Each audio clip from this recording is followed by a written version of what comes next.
Ilan ba ang mga problema na nararanasan kapag tumatanda na? Kaya Roland, iba-iba talaga ako. Noong 50 ako, naisip ko na, ay nako. At napansin ko talaga kung paano nagbago ang katawan ko.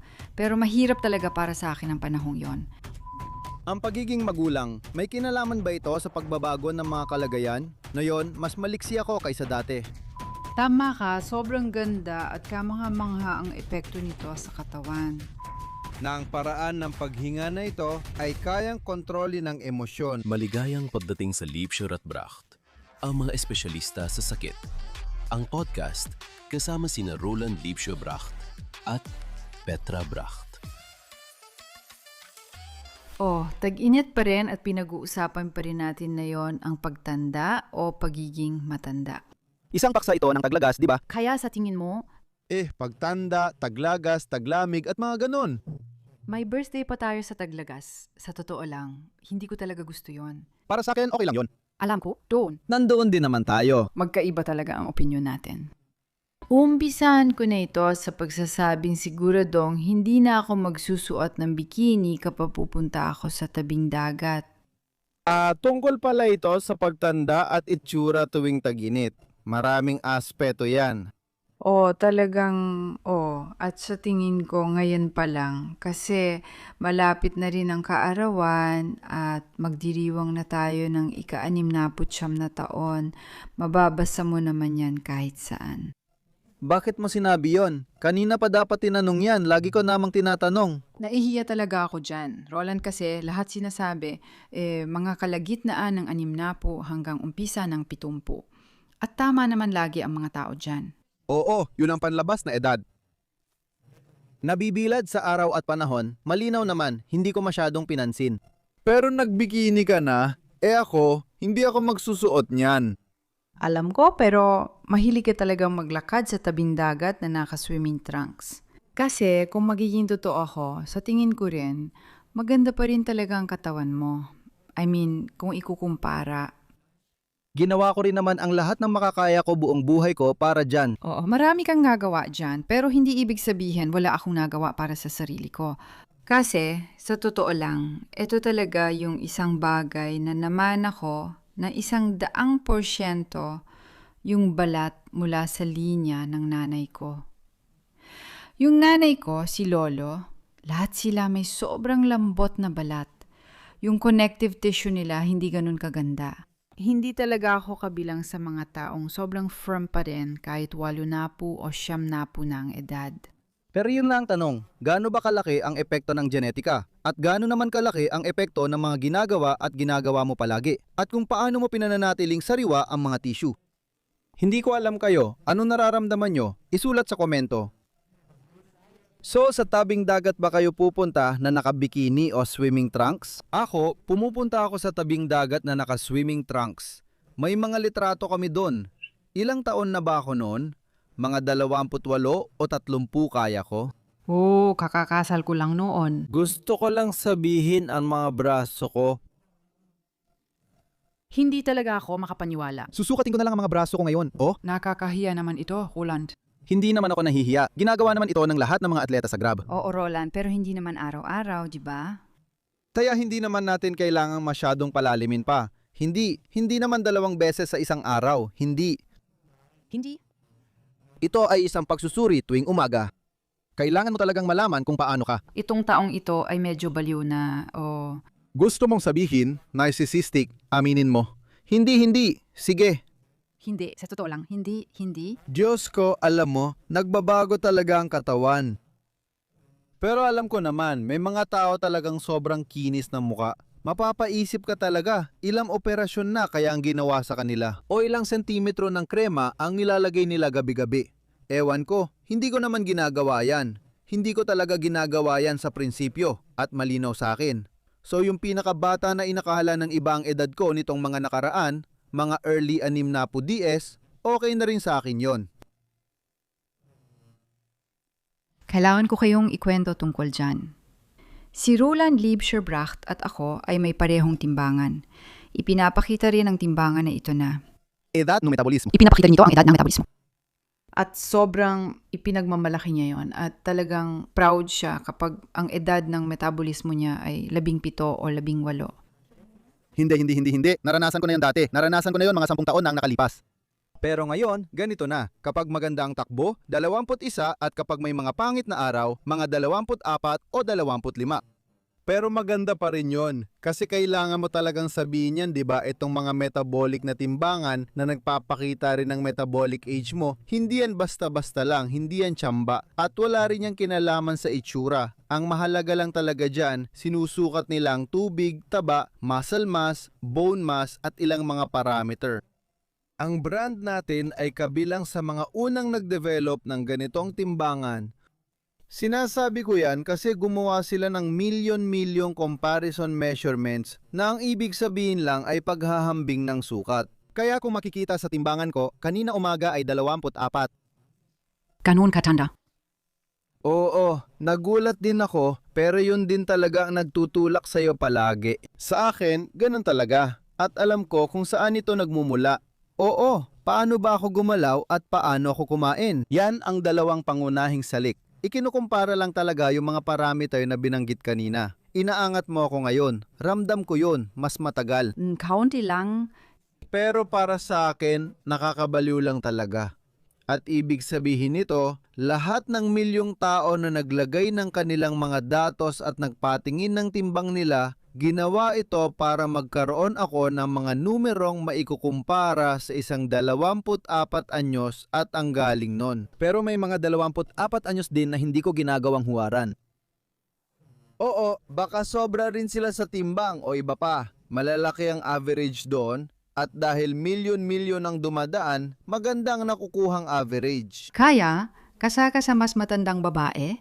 Tama, 15 araw mas matanda? Hindi. Ang ibig kong sabihin, pati metabolismo ko sa edad na to, kailangan ko lang talagang sabihin, astig din naman, kahit di kasing astig ng sayo. Yung pinakamababa ko noong nakaraang taon ay umabot din ng 25, 26, pero sandali lang yon. At kadalasan, nasa pagitan lang siya ng 30 at 34. At feeling ko ang astig din nun, pero gaya ng sabi ko, may mas matanda kang babae. Oo, ano bang masasabi ko dyan? Ngayon, hindi mo na alam kung ano ang gusto mong sabihin? Hindi, mahal pa rin kita. O ano bang dapat kong sabihin ngayon? Hindi, salamat, ayun muna. Ngayon, unti-unti na tayong papunta sa panloob na edad kasi ang metabolic age ay parang panloob na edad. Punta na tayo sa paksa. Ilan ba ang problemang nararanasan sa pagtanda? Para sa maraming tao, isa talaga itong malaking usapin. Napapansin ko yan, pati mga kaibigan at kakilala namin, dumadating talaga sa punto na hindi na talaga ipinagdiriwang ang mga kaarawan. At lagi akong nagtataka tungkol doon. Naalala ko pa nung ako'y 30, sobrang excited ako na mag-4 na. Hindi ko na alam ngayon kung bakit, pero talagang inabangan ko yon. At pagkatapos, sobrang astig para sa akin ang mag-50 na. Alam ko rin kung bakit, kasi kinumpara ko sarili ko sa ibang 50 anyos at naisip kong ayos naman ako. Dahil dito, ipinagmamalaki kong maging 50 sa kung sino ako. Di ko rin alam kung paano, pero sa isang paraan, nagawa ko naman. Noong 4 na po ako naisip ko, Diyos ko, darating din ang panahong magiging 6 na po ako. Parang napakalayo pa noon. At naalala ko pa, may mga kaibigan kami na mga 10 o 15 taon ang tanda sa amin. Naisip ko, wow, ang tanda na niya. At dumating din ang panahon na naging 6 na po na rin ako. Pero syempre, 50 muna. At nung 50, ako doon talaga nagsimula ang training at iba pa. Oo, tama yun. Tuloy-tuloy na yon, talagang nagpatuloy sila. Naipasa namin ito. Kaya una namin, naipasa na paunat. Nandun na ito nun pa, pero pagkatapos ay naipasa ito. At pagkatapos, nagsimula ulit ng panibagong simula sa edad na 50. Doon ko napansin kung gaano ito kaganda, kasaya ko at kaayos ang lahat. Dahil doon, kaya tayo magkakilala. Siguro kaya nyo rin pinapanood ang podcast namin dahil doon kami nakilala. At pagkatapos, naging 6 na po na ako. Nung 6 na po na ako, naisip kong magsulat ng libro pagdating ko ng 70. Kung maganda ang pakiramdam ko, para may kwento kung paano maging maganda ang pakiramdam sa edad na 70. Kasi may ilang tao na rin na pumanaw na.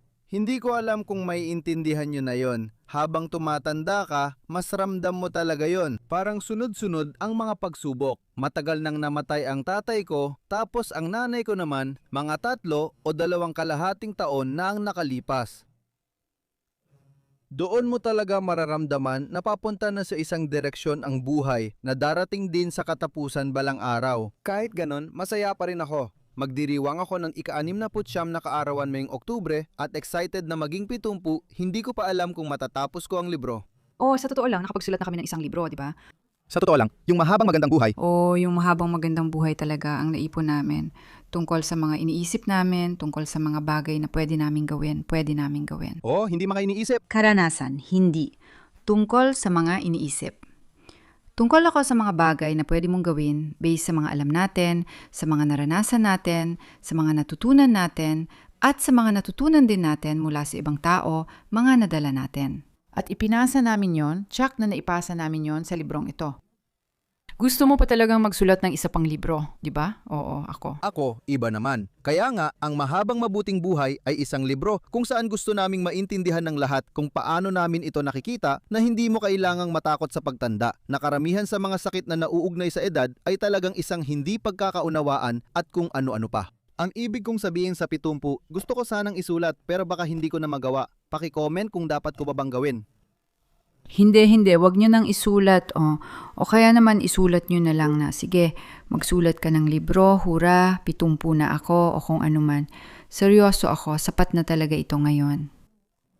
Sa totoo lang, yung 70 na libro dapat talaga yon. O baka maging 75 o 80 na libro na lang, okay lang naman yon. Basta magawa ko pa rin at maisulat ko pa rin yon. Hindi mo talaga alam at tungkol doon, pwede naman nating pag-usapan ng kaunti.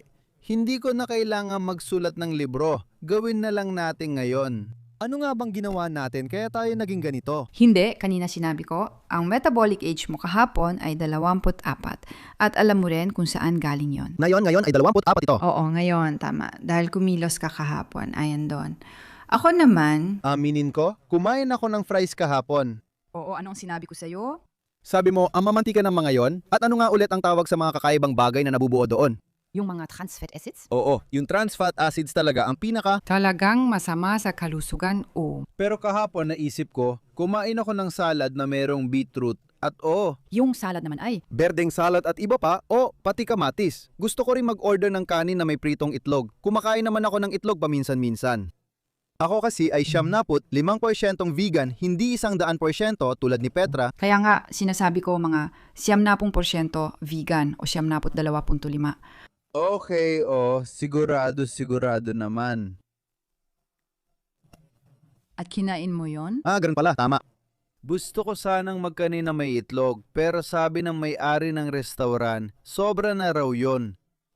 Tapos naisip ko, ano kaya ang kakainin ko na kasama ng ngayon? Ayoko ng tinapay, kaya patatas na lang, yung masarap at maganda. Malaking mangkok na puno ng fries. Kanina, may agad na reaksyon, pero natutuwa ako. Talagang natutuwa ako, kasi mahirap talagang maramdaman agad kung may hindi maganda kang nakain, lalo na kung hindi ka naman sobrang sama ang pakiramdam.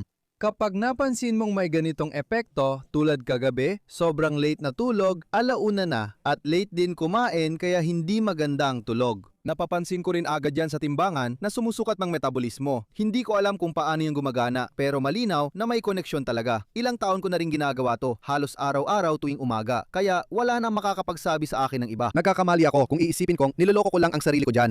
kumain tayo ng huli. Oo, sinabi ko na kanina. At Natulog ang huli. oo, latte na ako natulog at kumain kasi huli na kami kumain. Sige, gusto ko talagang balikan yan kasi sinabi ko na pag-uusapan natin yan kung bakit si Roland ay 24 taong gulang na ngayon.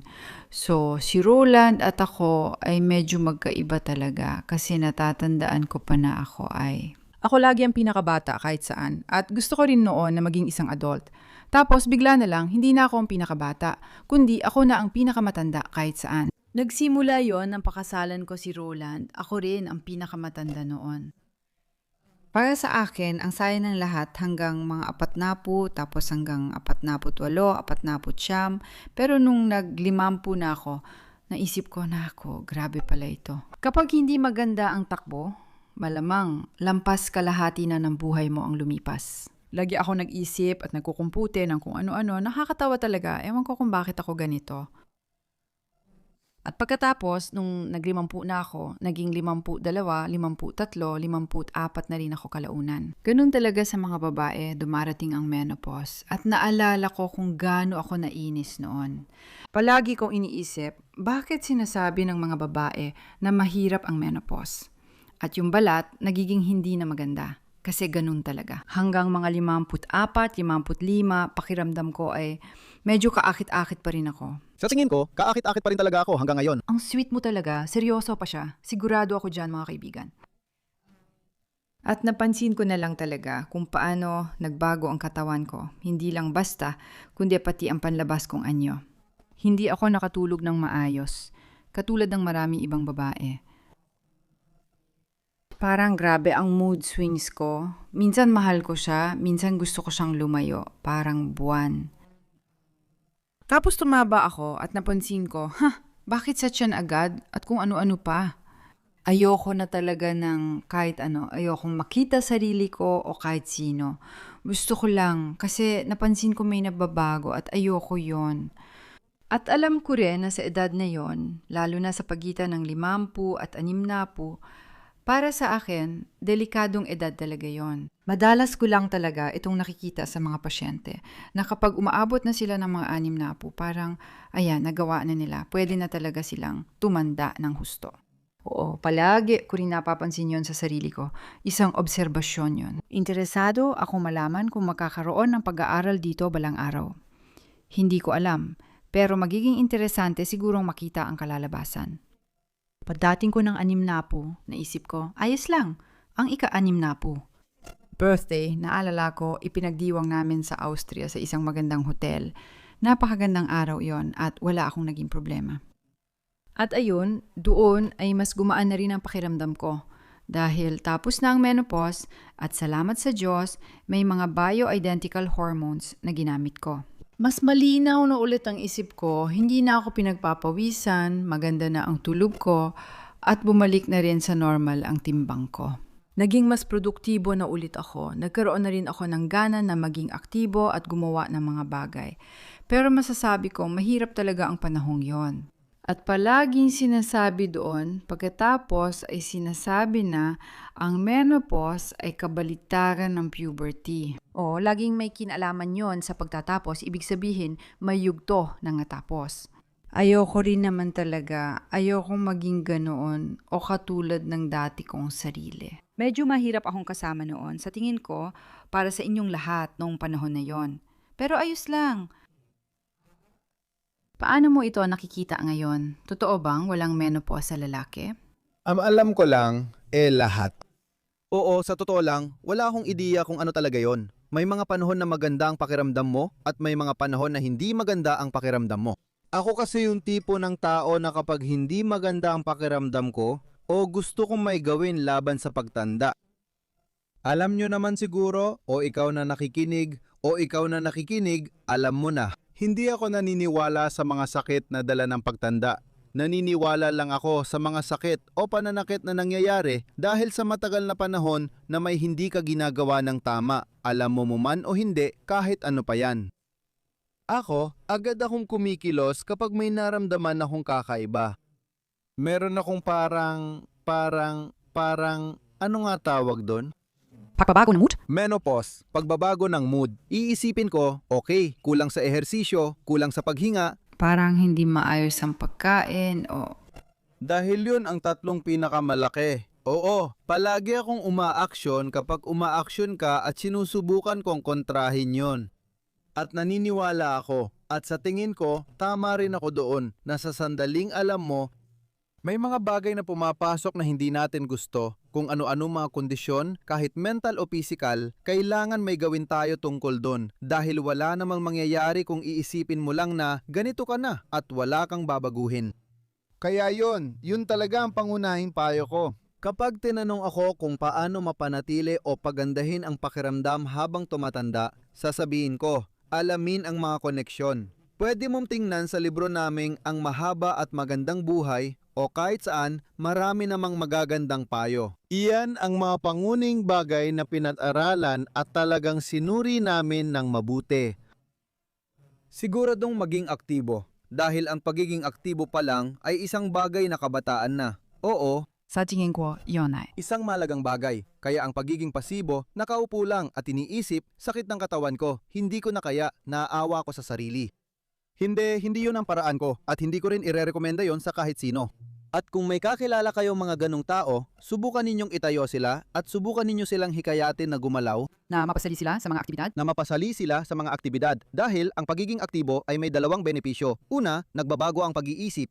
Mula sa pagiging nagdurusa na kailangan magdala ng pasanin, na kailangang tiisin ng lahat, Kailangan niyang Kailangan niyang tiisin o papel ng biktima, napupunta siya sa paggawa ako gumagawa ng isang bagay. at kahit na wala itong may tulong, kahit na gumagawa ka ng mga bagay na baka wala namang malaking epekto, gayunpaman iba pa rin ang pag-iisip at dahil sa psychoneuroimmunology, mabuti na yon. Ronald Atz. Maayos ko namang naibulalas ang salita, di ba? Maganda, kaya epekto nito? Oo.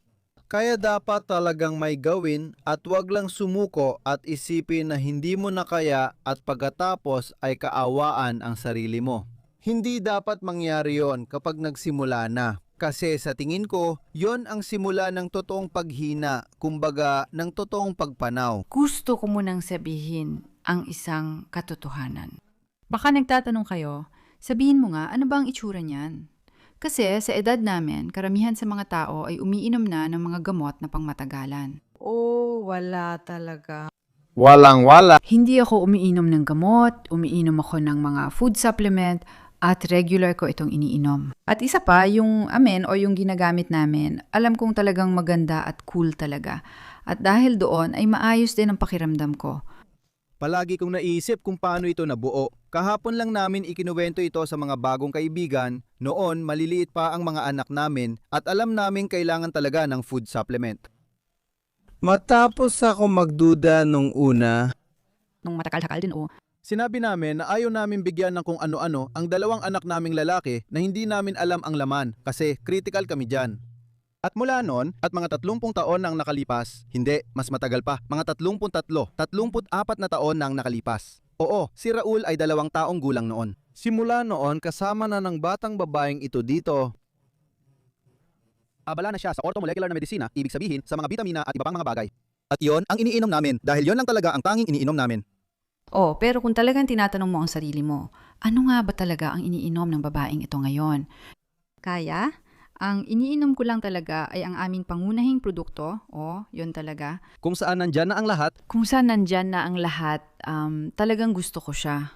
May mga pagkakataon din na halimbawa kapag wala ako o nakalimutan ko, napapansin ko talaga kapag hindi ko ito iniinom, kaya iniinom ko itong pangunahing produkto, tapos iniinom ko ang Q-Sampo Plus Creatine na talagang gusto ko, at iniinom ko rin ang B12 at Vitamin D3. Yun talaga ang pinaka-importante. At oo, kapag naalala ko pa, umiinom din talaga ako sa gabi ng isang complex, isang cell complex na puro secondary plant substances lang ang laman. At naiinis ako sa sarili ko na hindi pa ako ganun ka-consistent. Para sa akin, sobrang ganda nun dahil mahalaga talaga ang secondary plant substances sa immune system. At kapag pinalalakas mo pa ito, talagang makakabuti lang ito sa'yo. At nararamdaman ko rin yon. At minsan, umiinom din ako ng zinc tuwing taglamig. Pero kadalasan, sapat na sa akin yung ginagawa ko, gaya ng pagkukwento ko kanina. Oo, umiinom din ako ng lutein para sa mata. Tama yon. ang mga mata ay isang paksa. Napag-usapan na natin yan kamakailan lang sa Podcast, pero hindi muna ngayon, sa susunod na lang natin gagawin. Pero para sa akin, napakahalaga rin ito na iniinom ko ito. At palagi ko rin sinasabi, ang mga food supplement ay tinatawag na food supplement dahil dapat silang inumin kasabay ng pagkain o habang kumakain para maramdaman ng katawan na ito ay bahagi ng pagkain at mas madaling maabsorb ng tama ng katawan ang mga ito. At talagang gumagana ito ng maayos at sobrang proud ako sa aming food supplement. Kasi may ilang mga highlight dito. Halimbawa, may silicium dito. Ang silicium ay tumutulong para mas madaling maabsorb ng katawan. Mga maliliit na sikreto, pero para ipaliwanag ang mga yon, kailangan talaga ng mahabang oras. Pero sa totoo lang, sobrang saya ko doon. Dahil dito, hindi lang para sa mga anak natin ang inumin, kundi para rin sa lahat na gustong sumubok. Pero hindi talaga ako magaling magbenta. Ang saya kagabi, nung ikinuwento mo na ako pala ang nagdisenyo niyan dati. At patuloy pa ngang nade-develop ang mga ito, sabi niya sa akin, bakit hindi mo sinasabi sa amin na meron kayong ganito? Doon ko lang napansin na hindi ako... Hindi ako mahilig magkwento, kahit kaya ko. Pero hindi yun ang punto. Pero sige lang, hindi naman talaga yun ang mahalaga. Ang mahalaga ay tungkol sa pagtanda. Yun ang punto. Pero gaya ng sinabi ko, ganun talaga, yun ang ginagawa namin. Pero walang gamot, as in wala talaga. At ang mga cholesterol level namin ay sobrang ganda. At palagi rin namin pinapacheck ang dugo namin. At yun lang naman talaga. Pero baka ngayon papasok ang tanong, ano nga ba ang kinakain ninyo? Palaging mula sa sarili ko ang mga kwento ko, kaya nitong mga buwan, gumawa ako ng malaking hakbang at inamin ko kasi alam ko naman na ang oats ay superfood. Sobrang nandidiri talaga ako sa lugaw na gawa sa oats. Yung salita pa lang, baka ganun din kayo. Siguro may hindi ako magandang karanasan nung bata. Pinakain ako ng ganun at ayoko talaga. Kapag naririnig ko yung salita, parang nadudukal ako ulit. Pero nitong mga nakaraang buwan, nagawa ko rin pilitin ng sarili ko, giniling ko lang ng pino yung mga oats, tapos niluto ko na lang. At doon, nawala na yung kakaibang malapot at parang malagkit na may mga buo-buo pa sa loob na texture. Kaya naintindihan ko talaga at tingin ko, yun yung karanasan ko nung bata pa ako at simula nung naging consistent na yung lugaw ko, kahit lumamig siya at tumigas, kaya ko na talaga siyang kainin ng maayos. At tingin ko, maganda yung naging hakbang na yon. Yun na ngayon ang isa sa mga pangunahing pagkain namin sa araw-araw na talagang masarap na lugaw. Oo, talagang masarap na lugaw na may gumagawa ko ng parang prutas na mousse kasama nun. Kadalasan mula sa blueberries, raspberries at strawberries. Minsan, nilalagyan pa ng saging. Minsan nilalagyan ng saging. At pagkatapos ay alinman sa mga mani o mani mousse. Cashew mousse. Na yon, isa na ito sa mga pangunahing pagkain ko kapag nilalagay ko sa ibabaw. At higit sa lahat, ano nga ulit tawag dun? Chia seeds at hemp seeds at flax seeds. Hello, flax seeds. Yun ang ibig ko sabihin. Pati flax seeds. Napakahalaga niyan, lalo na dahil sa napakagandang omega-3 fatty acids. Kasi nakakagulat talaga dahil karamihan ng tao sa Germany ay kulang sa omega-3 fatty acids, 'di ba? Sige, yun ang isa sa mga kinakain ko. At saka kanin na may gulay. Siyempre. Meron na tayong kaunti. May mga ideya na kami. Kumakaunti ang tinapay nitong mga araw dahil mainit na usapan ito. Pero sa tingin ko, nakadepende talaga kung anong klase yon. Kung modernong trigo ba yan o kung mas maayos at mas mataas ang kalidad. Pero mas marami kang masasabi tungkol dyan. Oo, yun talaga. Tapos maraming prutas at walang katapusang salad. Oo, tapos kumakain ako ng ganon. Gaano kadalas ba akong kumain? Kumakain din ako ng tofu minsan. Kumakain din ng tofu? Oo, tama. At-iban ko lang ofu. At saka, yung paste na gawa sa garbanzos, hummus, tama. Tofu at hummus ang pangunahing pinagmumula ng protina. Tapos, gumagawa ako ng protein shake, yung vegan. Sa tingin ko, gawa yan sa pea protein, na yon ay rice, pea at rice. At nilalagyan ko rin ng ilang prutas. At ganon, soyang yogurt. At coconut-based yogurt. Ano pa ang mga kwento natin? Kasi medyo napabayaan ko ang protina ko ng ilang panahon. Kaya ngayon ay tinutukan na namin ito. Kasi parang nakalimutan ko na. Mga ilang taon din yon. Nararamdaman at napapansin ko rin ang pagkakaiba pati sa mga braso ko. Sinusukat ko pa. Oo, nabanggit natin kanina. Biro pero may halong totoo. Sabihin mo nga, mas lumaki na ba sila ngayon? Totoo ba? Siyempre, gaano karami naman. Oo, ayokong sabihin yung numero. Nakakahiya yung una. Sige, pero ilang sentimetro ang nadagdag sa'yo? Pwede mo namang sabihin. Sa simula ng taon, hindi pa yan pinapansin. Sige, sasabihin ko na. Dati, meron akong 33 tuldok 5 at ngayon, 34 tuldok 7 na. Bakit ka tumatawa dyan? Oo, may bodybuilder na laging natatawa dyan. Sobrang nakakatakot kasi yon. Salamat, hindi ko kailangan ng mga bodybuilder. Astig naman itsura mo, kaya ayos lang. Hindi ikaw ang tinutukoy ko. Hindi mo rin kailangan. Pero gusto namin pag-usapan ngayon ang pagtanda. Kaya sige. Oo, hindi naman talaga konektado ang pagtanda sa laki ng kalamnan, hindi ba? Hindi lang sa laki ng kalamnan, mahalaga pa rin ang sapat na protina. Sigurado yan. Nagsusukat ako at ang sinusukat ko ay baywang, hindi timbang. Lagi mong sinasabi sa iba na mas mahalaga sukatin ang baywang kaysa timbang dahil mas makabuluhan ito. Tama. Sabihin mo nga yung numero para alam din nila kasi hindi ko talaga kabisado yon. Magkaiba yan sa lalaki at babae. Oo, sa mga babae, halos wala talagang panganib. Para sa mga sakit na dala ng pagtanda, kumbaga tulad ng sakit sa puso, diabetes at iba pa, kapag ang sukat ng baywang ay mas mababa sa 80 sentimetro. May bahagyang mas mataas na panganib kapag ang sukat ng baywang ay umaabot ng hanggang 88 sentimetro. At pagkatapos nito, medyo mataas na ang panganib na magkaroon ng ganitong sakit. At sa mga lalaki? Sa mga lalaki, ito ay 84. 84 na sentimetro. 8 puat, sa tingin ko, hanggang 102 sentimetro ay bahagyang panganib pa lang. At kapag lumampas ng 102, talagang mataas na ang panganib na magkaroon ng sakit sa puso at sirkulasyon. Pero tuwing umaga, kasi 2 beses akong sumusukat. Isang sukat kapag maluwag ang tiyan ko, kaya hindi magandang itsura. At isa naman kapag hinihigpitan ko ang tiyan ko. At maganda yung tanong. Sa tingin ko, nasa gitna lang dapat. Hindi dapat masyadong mahigpit o maluwag. Kasi kapag niluwagan mo, para may dagdag na 5 to 6 sentimetro. Oo, sobrang luwag ako. Sandali lang. Tapos ako? Kasi may 84 at 91 ako. Kaya nasa 87 ako, magandang halaga ko dyan. Oo, syempre, kamangha-mangha. Talagang sigurado, kaya yon. Isa pang mahalagang bagay na gusto ni Roland Liebscher-Bracht. Pero para buo din ulit, sa tingin ko ay maganda talaga ito. Para sa akin, kailangan mong magdesisyon para sa sarili mo. Kailangan mo ring magdesisyon para sa sarili mo kung gusto mong gawin ito. Pinag-uusapan natin ang pagtanda na may kasamang pagbabago ng kalagayan. At marami talagang subitibo dyan, pero sinusubukan ko lang na gawing medyo objektibo ang ilang bahagi nito. Sa pamamagitan ng mga sukat, sa pamamagitan ng timbangan, gaya ng sinabi natin, sa pamamagitan ng sukat ng tiyan, sa pamamagitan ng sleep ring halimbawa.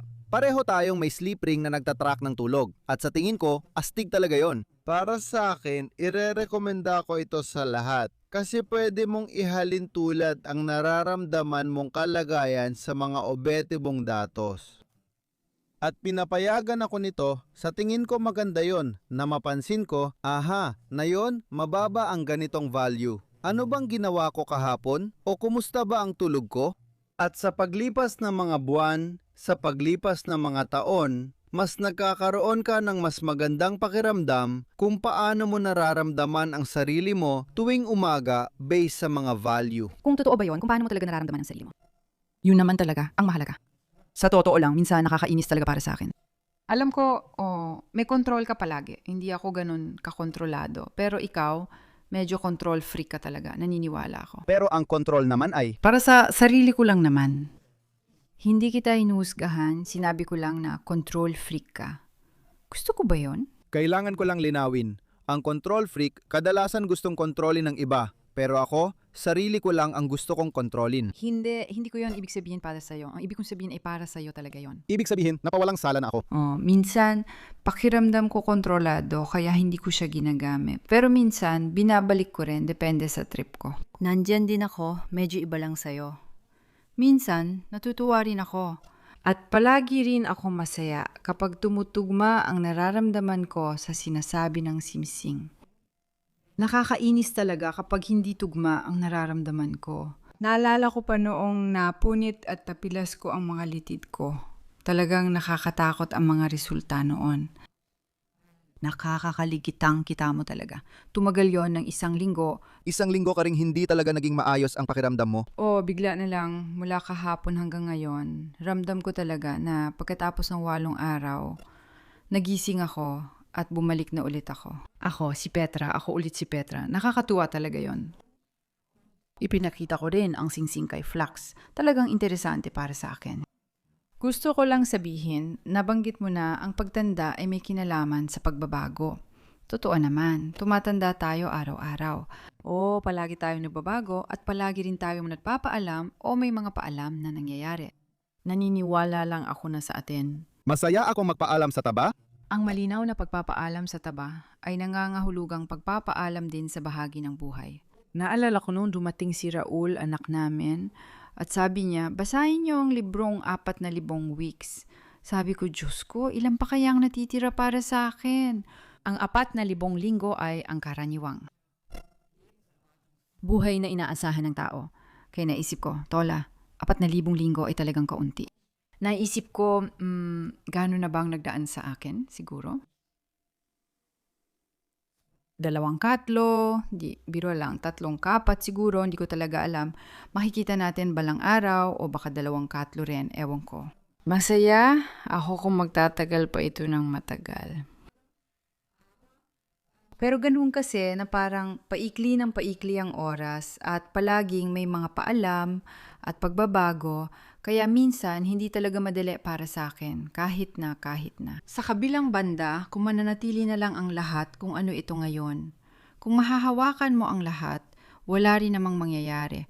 Kasi sobrang boring naman nun. At ang pagbabago ay ibig sabihin din ng buhay at para sa akin nakakatuwa rin yun. Ganun talaga. Pero habang tumatanda, nagbabago rin ang pananaw mo tungkol dito. Kapag bata ka pa, astig para sa'yo ang mga pagbabago. Pero habang tumatanda ka, katulad ko ngayon, minsan hindi na ganoon kadali ang mga pagbabago. Medyo abstract ang usapan mo tungkol sa pagbabago. Anong uri ng pagbabago ang tinutukoy mo? Ang ibig kong sabihin ay mga pagbabago. Halimbawa na Nagbabago ng sitwasyon sa tirahan. Nagbabago ng sitwasyon sa tirahan, halimbawa. Kasi kilala ko yan mula sa marami sa aking mga pasyente. hindi ko talaga naintindihan yan dati. At masaya ako na ngayon ay naunawaan ko na ito. Kasi napakaraming matatanda. Alam mo ba kung anong ginagawa nila? Yung may bahay, alam mo ba kung anong ginagawa nila sa bahay na ito? Ibinebenta nila yan balang araw kasi iniisip nila hindi na nila kayang umakyat sa hagdan. Alam mo bang ginagawang apartment yung bahay nila? Lalo pang lumiit ang lugar nila at yan ang talagang kinakatakutan ko. Na parang ang buhay ko ay palaging na parang ganon. Ganon kasi ang kasaganaan ay laging bahagi ng buhay ko. Pero habang tumatanda, parang paliit ng paliit ang mundo ko. Minsan naisip mo, marami ka nang nagawa, hindi mo na kailangan gawin pa yan. Pero para sa akin, kabaligtaran talaga yon. Dapat palagi mong hinahangad ang pagbabago, iniisip at tinutuloy pa rin. Pero higit sa lahat, Oo, differentiate ko yon kasi ang mga pagbabago. Ayon sa kasabihan, ibebenta ko na ang bahay ko o lilipat mula ika-4 patungong unang palapag. Dahil di ko na kayang umakyat ng hagdan o kailangan ng elevator o magpapalagay ng treppenlift, para sa akin, mali yun. Para sa akin, ang paglalaan ng enerhiya sa mga ganitong pag-iisip ay isang malaking pagkakamali. Mas mainam sigurong isipin, ano ang mga ehersisyong pwede kong gawin para kahit bago mawala sa mundong ito, kaya ko pa ring umakyat ng hagdan at magbisikleta. Ano pa ang kaya kong gawin? Hindi ko ito sinasabi ng walang dahilan. Sa app namin, kung hindi ka pa kasali, subukan mo ito. Seryoso, dahil layunin naming pag-isahin ang marami nagsasanay kasama ko. Ang layunin nila habang tumatanda tayo ay maging mas malaya sa sakit at mas maliksi. At hanggang ngayon, swerte pa rin. Maliban doon sa aksidente nung simula ng taon, nararamdaman ko rin ito sa sarili ko. Dahil simula nung, paano ko ba sasabihin, ito yung pagbabago ng pananaw tungkol sa pagtanda. Lagi kong sinasabi, yung agos na nilalabanan natin ay lalong lumalakas. Ibig sabihin, kailangan nating mas pag-igihan pa. Ibig sabihin, mas lalo pa akong nagsusumikap, talagang mas marami pa akong ginagawa. At napapansin ko, tumatanda na ako. At kahit ganon, na yon ay napakaliksi ko pa rin. Masasabi ko talagang hindi pa ako naging ganito kailanman sa buong buhay ko. Ngayon, ganito ako. Bukod na lang sa nung sanggol pa ako, oo, kasi yung malalaking litid, hindi ko maisip. Pero kalimutan na natin yan ngayon. Oo, pero kung ikukumpara ko sa edad ko ngayon, kailan ba ako tumigil? Nagsimula sa judo, sa karate, mga 20 o 22 taong gulang ako noon.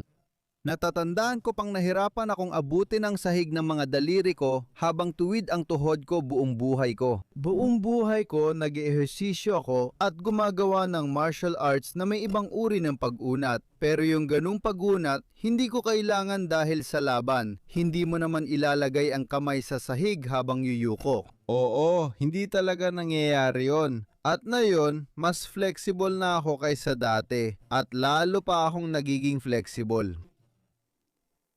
Oo, sa tingin ko rin, gusto ko talaga yung paraan ng paglalakad mo. Sobrang gusto ko talaga. Kasi ito ay, Narinig nyo ba ang sinabi niya? kasi hindi isipin ng kahit sino na tantiyahin ang edad mo dahil talaga namang napaka-elastiko at bata ng lakad mo. At syempre, nangyayari ito dahil Hindi naman siya mukhang bata. Parang bata lang ang dating. Dahil ang mga kabataan, kasi may Hindi, dahil iba ang kilos ng kabataan kumpara sa mga matatanda na 60 o 70 na ang edad.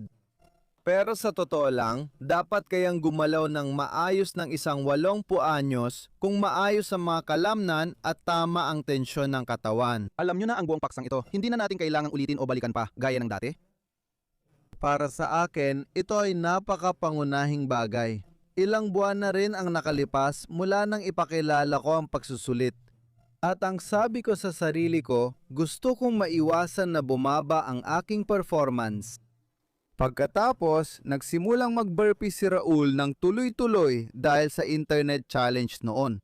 At pagkatapos, sa loob ng ilang panahon, sa tingin ko, mga 150 ang ginagawa niya bawat araw. Parang ganon, hindi ko rin sigurado. Sa anumang kaso, dumating yung panahon na nandito siya sa amin at sumali ako at nagawa ko naman. Sa unang subok, sa tingin ko, mga 130 o ganon. At ngayon sinabi ko sa sarili ko, sige, ganito kasi yon, 10 piraso kada 90 segundo, tapos tumatagal na mga 40 segundo, 35 segundo, at yung natitirang oras ay pahinga. Pagkatapos ng 90 segundo, susunod na round ulit ng 10 piraso. At ngayon, nakakagawa na ako ng 150. Nadagdagan ko na ngayon mula 140 hanggang 150. Ginagawa ko to sa isang simpleng dahilan. Gusto kong patunayan sa sarili ko na kaya ko pa rin tong lakas na to. Interesado akong makita. Ginagawa ko lang ito isang beses sa isang linggo kasi ayoko rin naman gawin ng madalas dahil marami pa akong ibang ginagawa na may kinalaman sa sports. Pero irerekomenda ko rin yan sa inyo at irerekomenda ko rin sa iyo. Humanap ka ng isang bagay na kaya mo lang gawin na yon, tapos subukan mong pagbutihin pa yon. At pagkatapos, nag-iiba ang pagtanda. Isa itong hamon at para sa akin, ang tumandang may hamon ay astig. Isang beses lang natin ito mararanasan. tungkol naman sa hamon, kailangan ko ring magsalita ngayon kasi hindi mo naman ako pinupuri kaya kailangan ko na lang sabihin ito sa sarili ko. Pareho tayo ng personal trainer at lagi niya sinasabi kay Roland, gayahin mo si Petra, oo. Tama, Sasabihin ko lang talaga. Isang sobrang seryosong tao, hindi mo makikita yon sa kanya. Palagi kong naririnig ang mga tunog at ganun na nga. Talagang todo bigay siya. Maganda naman yon. May gusto rin ako sabihin tungkol dyan kasi itong weight training, maganda ang pag-stretch, maganda ang muscle tension, lahat ay perfect. Itong weight training, puro weight training lang. Ulitin ko, ayoko talaga nito kasi sobrang nakakapagod at nakakaubos ng lakas. Pero kapag nagawa ko naman, palaging proud ako. Sobrang proud, parang sinasabi nila, parang si Bolin. Dapat mang sabihin? Kaya si Buline, tama. Sobrang proud ako. At napansin ko lang kung anong naging epekto nito sa akin. Kaya ako, ramdam ko talaga na mas malakas, mas fit at mas matatag ako dahil dito. Ibuod natin ang ginagawa natin dahil interesante ito para sa mga tagapakinig. Ginagawa rin natin ito syempre. Ang pundasyon ay ang mga ehersisyo. Ang pundasyon ay ang mga ehersisyo na may pag-unat, may pagpapalakas dahil ito ang nagbibigay daan para magawa natin ang lahat ng iba pang kailangan natin kung saan magdadagdag pa tayo. At kung may isang tao na ginagawa lang ang ehersisyo, mas maganda na ang kalagayan niya kaysa sa isang taong walang ginagawa. Dahil doon, ang katawan ay magiging mas malakas pa rin. Pero, mas marami ka talagang magagawa. At kung magdadagdag ka pa ng pag-ehersisyo para sa endurance, tulad ng paglalakad, pagtakbo o brisk walking, mga danong bagay. Pwede rin maglagay ng rowing machine. Pwede ang rowing machine o cross trainer, pati high intensity na ersisyo ilang beses sa isang linggo, yun talagang tumataas ang pulso. Halimbawa, kung may matarik na burol sa harap ng bahay mo, pwede kang mabilis umakyat o tumakbo paakyat doon. Pagkatapos, depende sa kung gaano ka kalakas, mahalagang bahagi iyon. Pagkatapos, ang purong lakas na ehersisyo, pwede mong gawin gamit ang pull-ups, push-ups at squats. Yan ang tinatawag na tatlong pangunahing ehersisyo sa lakas. Kasi dito talagang nagagamit ang mga pangunahing grupo ng kalamnan. O pwede mo ring dagdagan ng weights. Sa totoo lang, tapos na tayo doon. Wala nang masyadong iba. At syempre, kailangan ko ring isama ang tamang paghinga. Gusto ko lang sabihin, hello, sinabi mong wala ng iba. Pero gusto ko ring ipaalam, ginagawa ko pa rin ang Fadyo natin 2 beses sa linggo. Yun yung Fadyo, yoga. Yung mga ehersisyo natin, kahit ano pa yan. Gusto ko lang talagang sabihin na, ayun, ito yung mga ehersisyo natin. Tapos yung flow, yung mga ehersisyo, yun yung tinatawag na Fadyo. Ang Fadyo ay mga ehersisyong ginawa natin sa sarili nating paraan para magkaroon ng sariling estilo. Gustong-gusto ko ito, lalo na kapag kasama ang kaibigan kong babae. Sobrang saya talaga. Oh, buti na lang. Yung bunso naming anak na lalaki tinanong. Diyos ko, pwede bang itanong paano yung malamig na paliguan? Ayoko talaga ng lamig. Tapos, isang araw, niregaluhan ni Raul si Roland ng malamig na paliguan. At sabi ko, naku, ang sama nyo talaga. Alam nyo namang hindi ako papasok dyan kahit kailan. Tapos ngayon, mas magaling na naman kayo. Nauuna pa kayo sa akin. At lahat-lahat na. Tapos, ewan ko ba kung anong pumasok sa isip ko. Nung wala na silang lahat, sabi ko, sige, subukan ko nga ito. Pumasok talaga ako sa malamig na paliguan. At ayon, nalampasan ko pa silang lahat. Kasi 4 na minuto o higit pa ako natagal sa lamig. At pagkatapos noon, ginawa ko na yon ng regular. Mga 8 degree 6. Oo, sobrang lamig. Pero ayos lang. At pagkatapos noon, ginawa ko na yon ng regular. Nayon ko lang napansin, nakalimutan natin gawin. Tama. Naku, nakalimutan kong buksan. Bukas o siguradong o at parang nakalimutan na ito kasama ng librong iyon at lahat ng nangyari noon. Diyos ko, ang tanga ko kasi palipat-lipat kami ng lugar. Sabi ni Julien sa amin, ang tanga nyo, bakit hindi nyo ginagawa yan? Nag-ehersisyo kayo, tapos sauna, marami namang fitness center na parehong ino-offer, ibig sabihin may sauna at pagkatapos ay malamig na paliguan. At pagkatapos, sobrang ganda nito para sa buong araw, kaya nasanay na kami dito at napakaganda talaga. Gustong-gusto ko ang malamig na paliguan kasi pagkatapos dito, tapos na rin ang session at ehersisyo. Ayos ang sauna, pero di masarap ang malamig na paliguan. Proud lang ako sa sarili ko kapag nagagawa ko yon. Pero pagkatapos nun, ang pakiramdam ay sobrang ganda at kamangha-mangha ang epekto nito sa katawan. Talagang kamangha-mangha yun? At nagsimula ulit kami doon at ginagawa namin yon at sana tuloy-tuloy naming magawa. Kaya nagdesisyon ako na gawin yun ng 4 na beses sa isang linggo. Siguradong sigurado ako dyan. Yun na yung mga physical na bagay. Oo, at dumako naman tayo sandali, alam nyo na siguro, si Petra ay talagang vegan, ako naman ay siyam napu, sabi niya. Pero para sa akin, siyam naput 5% vegan. Ang dagdag ko lang na kinakain ay paminsan-minsan isda, mga 1 beses sa isang buwan, isang gruner. Nitong mga nakaraang panahon ay... Siguro 2 beses sa isang buwan o 3 beses. Pero hindi regular, at mas kaunti pa sa nakaraang 3 taon. 3 buwan pa lang mula nung huli akong kumain ng isda. Kaunti lang. Tama, ilang itlog at paminsan-minsan konting keso lang talaga. Yan ang tungkol sa pagkain. Umiinom kami ng marami, hindi dapat kalimutan yon. Umiinom kami ng maraming berdengsa at tubig. Tama. Sa tingin ko, napakahalaga nun, lalo na yung berdeng siya talaga. Ginagawa ko na ito na ilang dekada. At ikaw, siguro 1 dekada na rin na yon dahil natagalan ka sa berdeng siya. Pero matagal-tagal na rin. Marami kaming iniinom at ito rin ay. Ayan, tungkol naman sa pagkain. Oo, tapos, yung mga ginagawa namin sa sports, nabanggit na rin namin ng kaunti.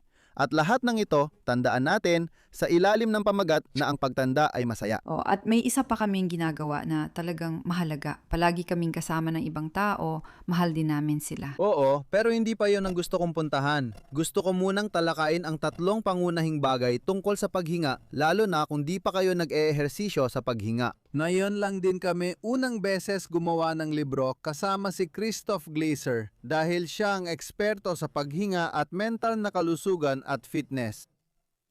Buong buhay ko, sanay na ako sa mga ehersisyo sa paghinga dahil sa martial arts at mga kurso sa pakikipaglaban. Normal na bahagi ito ng training. At alam ko rin na mahalaga ang paghinga. Pero nitong huling 1 o 2 taon, talagang naging sentro ito para sa akin. Subukan mo rin kung nakikinig ka. Oo, subukan mo lang. Kahit na hindi mo gawin ang mga komplikadong teknik sa paghinga, basta huminga ka lang at huminga ng palabas ng doble ang tagal kaysa sa paghinga mo papasok. Yung prinsipyo lang ng vagus activation, gawin mo lang minsan sa isang araw, 5 minuto, 10 minuto, 15 minuto, kahit ano pa. Sa tingin ko, ipagpapatuloy ko pa ito. Sa ngayon, ginagawa ko ito tuwing umaga, agad pagkagising, mga 15 minuto. Tapos sa umaga ko rin habang nagtitraining ako. May kalahating oras din na pinagsasama ang paghinga at pag-unat at ngayon sa gabi, sinasangay ko ang sarili ko. Pero palagi akong nakakatulog kaya inuulit ko ang paghinga. Dahil napapansin ko na ito ay isang napaka-fundamental na bagay. May nabubuong maganda at mahalagang pakiramdam dito. Di ko alam kung pareho rin ang sayo. Ang katatagan, Kaya ito ay Sa tingin ko, ito mismo, dahil sa ganitong paraan ng paghinga, mas maikli ang paglanghap kaysa pagbuga. Ina-activate nito ang vagus nerve, na siyang nerve ng pagpapagaling. At sa tingin ko, kapag ito ay regular na na-activate, paulit-ulit na na-activate, talagang gumagana siya ng maayos. At iyon ang nararamdaman natin. Hindi ako humihinga ng kasing dami ni Roland. Pero tuwing umaga, may 15 minuto ako agad pagkatapos magising. At pagkatapos noon, iba ang ginagawa ko kumpara sa'yo. Nagme-meditate ako. Mga 20 minuto akong nagme-meditate. At gustong-gusto ko rin yon. Parang morning meditation talaga siya. Ayon kay Joe Dispenza, gustong-gusto ko talaga yon dahil ang ganda ng mga tagubili niya. At kaya ko talagang magpakalalim sa mga pangarap at mga ninanais ko doon. At nagbibigay iyon ng sobrang magandang pakiramdam. At pagkatapos, doon ako nagsisimula. Doon ako magsisimula. At huwag kalimutan, kasi medyo kakaiba para sa akin ang sinabi mo ito. Nagmi-meditate din naman ako, pero iba lang kaysa kay Petra. Hindi yung may guided meditation. At balik ulit sa paghinga, napaka-importante talagang malaman ito. At bago rin ito sa akin ilang taon nang nakalipas na ang ganitong paraan ng paghinga ay kayang kontrolin talaga ang mga emosyon. At talagang magdudulot nito. At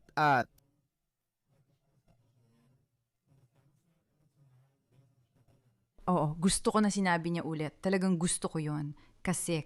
Sa panahon ng pagtanda, madalas ding dumarating ang mga negatibong kaisipan at malalaking takot at iba pa. At sa ganitong paraan, mas kaya mong kontrolin at pamahalaan ang mga iyon at Usapang mas mahabang buhay.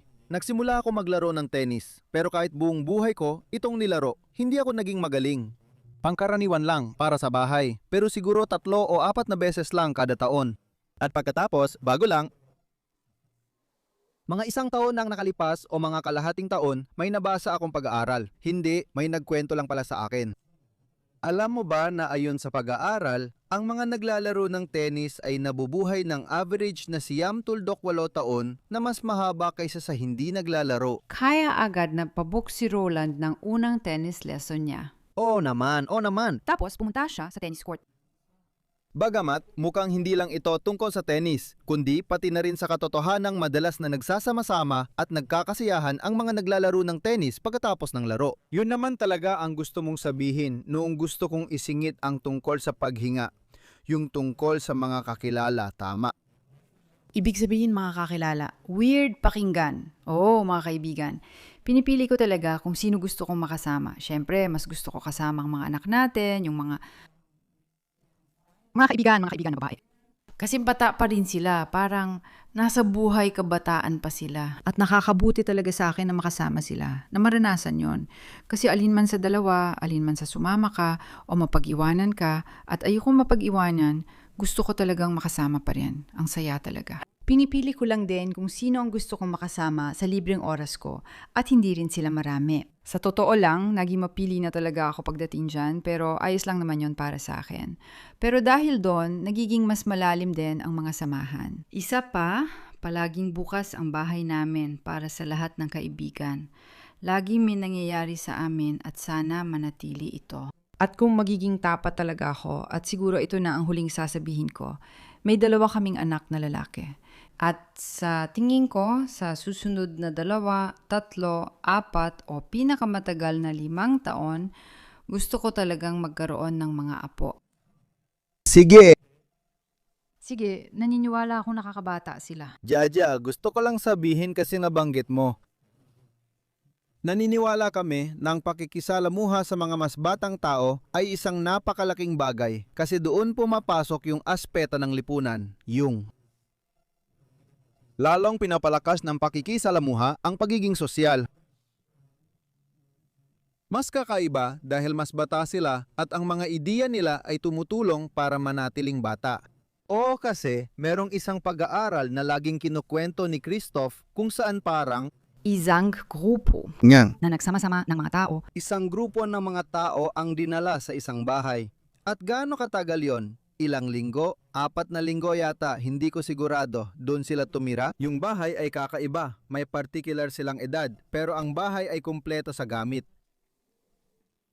30 o 40 taon na mas bata, kaya parang bumata sila, parang bumalik ang sigla nila. Balita, telebisyon, ganun din ang mga kasangkapan. Pati damit, lahat ay parang dati pa rin.